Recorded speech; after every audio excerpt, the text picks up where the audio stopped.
Bienvenidos a España en Debate. Aquí no vendemos cuentos, aquí los desmontamos.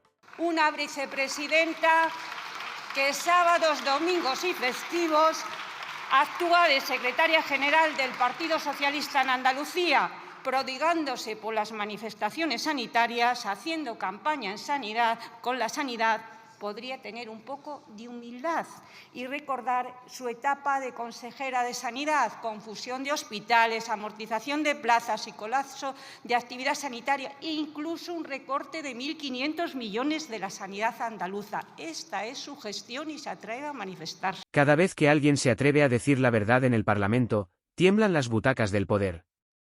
Si tú también estás harto de tanto decorado y tan poca dignidad, suscríbete. ¿Quién crees que representa mejor al pueblo, el que grita o el que calla con firmeza?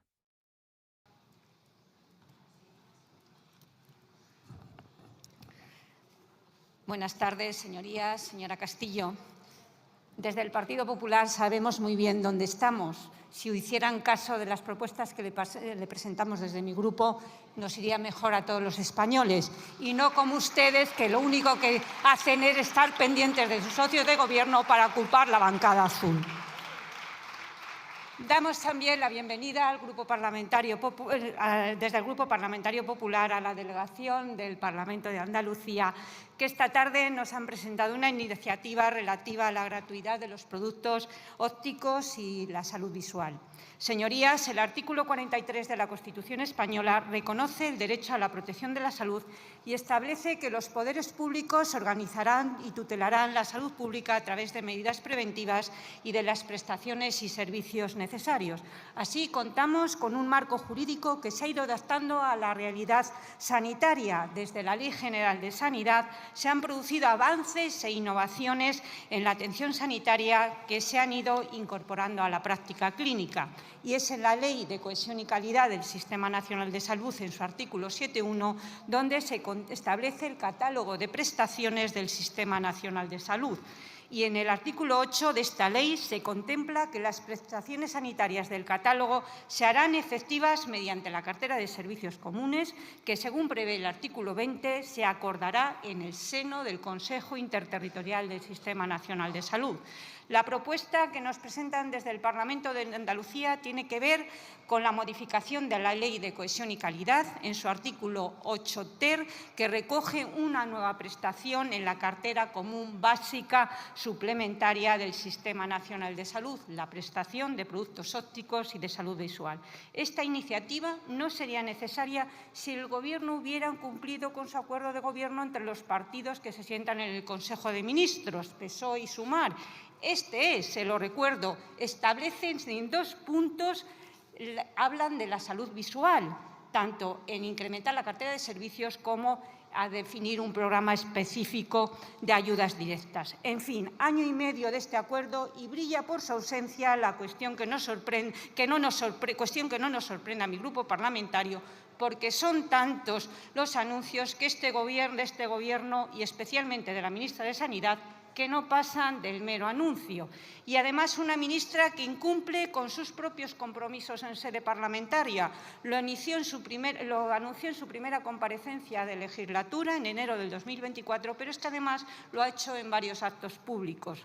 Señorías, si hablamos de nueva prestación, es preciso, como se ha puesto de manifiesto, que se transfieran a las comunidades autónomas los recursos económicos para hacer frente a ello, como se recoge en el ordenamiento jurídico. Cuestión que ha de tener en cuenta el Gobierno y, por supuesto, la vicepresidenta del Gobierno y ministra de Hacienda a tiempo parcial, responsable de que tengamos unos presupuestos y se puedan transferir los recursos necesarios para las prestaciones sanitarias.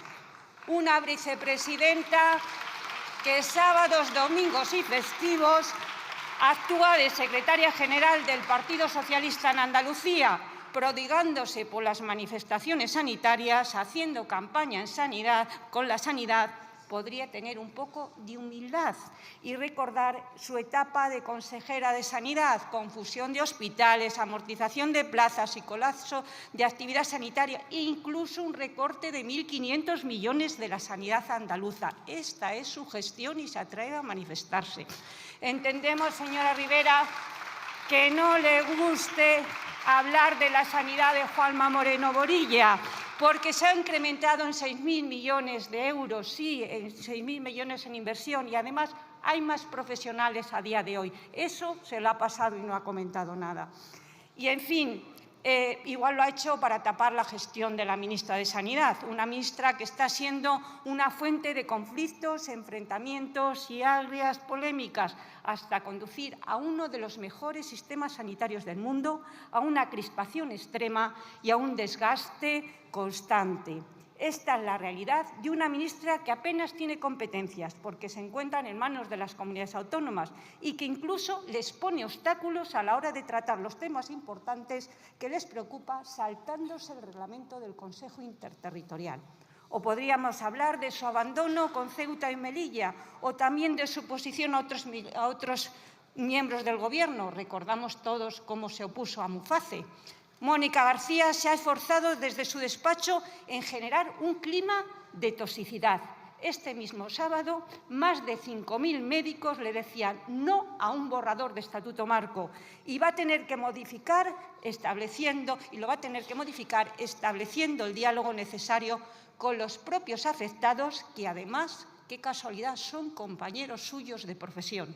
Desde luego, lo que a todos los españoles nos queda claro es su extremismo sectario y su talante incendiario. Talante que pudimos ver, señorías, hace pocas semanas, todos los diputados de esta Cámara con la ley de la Agencia de Salud Pública. Señorías, la sanidad no va de ideología. La sanidad va de atender las necesidades de los españoles y, como servidores públicos, es importante escuchar a los sanitarios, a los pacientes, ir de la mano de la ciencia, y no caben intransigencias, las soberbias o las provocaciones. Cuando el Gobierno quiere, por ejemplo, se acomete una subida de gasto en defensa a espaldas de esta Cámara, eso sí, pero desconocemos los planes para la sanidad. ¿Para cuándo esa financiación que están esperando los pacientes de ELA? ¿Cuándo la agilización de los plazos de incorporación de las innovaciones terapéuticas que tantos pacientes esperan con anhelos? ¿Cuándo contaremos con los sanitarios necesarios en atención primaria? ¿Cuándo incrementaremos el presupuesto de salud mental? Porque los 80 céntimos que nos corresponde a cada español, según su último plan de salud mental, es claramente una tomadura de pelo. Señorías, estas son algunas de las cosas que forman parte del Gobierno en estos 7 años, que en sanidad no puede ser más negativo.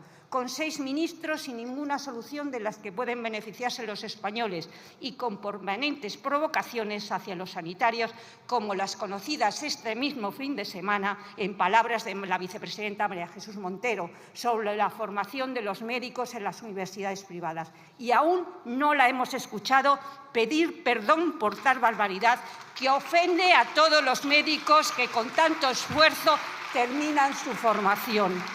De verdad, dejen ya de tapar la corrupción de su Gobierno atacando a la sanidad y váyanse ya. Ganaremos todos los españoles.